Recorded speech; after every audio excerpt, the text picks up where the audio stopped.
SOLIDWORKS Plastics 2022 adds features and horsepower to solve more complex problems with greater ease.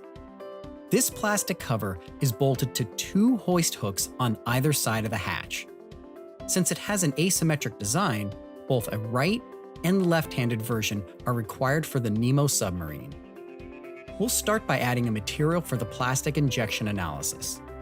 The material database is key to any plastic simulation, and this year we've added over 100 new material models and updated over 1,500 materials to improve fill, pack, and warp accuracy.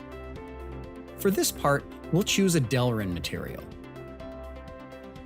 The new Injection Location Advisor gives immediate feedback on where to place your injection points. It even automatically solves for the optimum pull direction based on your geometry. But for this model, we've decided to go with a sketch-based runner. Using the updated and simplified runner tool, just click the sketch segment and choose the dimensions. The new Flip Dimension button makes it even easier to build your own custom runner. And now, there's no need to define the number of elements for each segment. It's computed automatically. We need a family mold to create cavities for both the right and left-handed components. In Plastics 2022, we can use the new symmetry boundary condition. This will create a virtual, opposite-handed cavity in one step. Simply click on a plane that cuts through the sprue, and the new cavity and associated runner is created.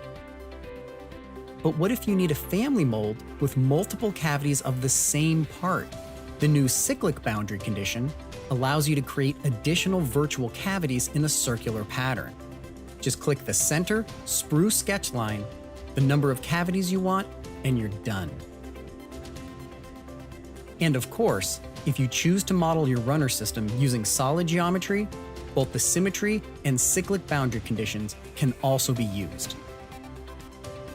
When it comes time to solve the analysis, the new Run button is only a right click away from the top of the tree. And when analyzing your fill, pack, cool, and warp studies, turning on the symmetry option allows you to visualize the full virtual cavity. SOLIDWORKS Plastics 2022 combines additional functionality, simpler pre-processing, and powerful automation to get accurate plastic injection simulation results faster.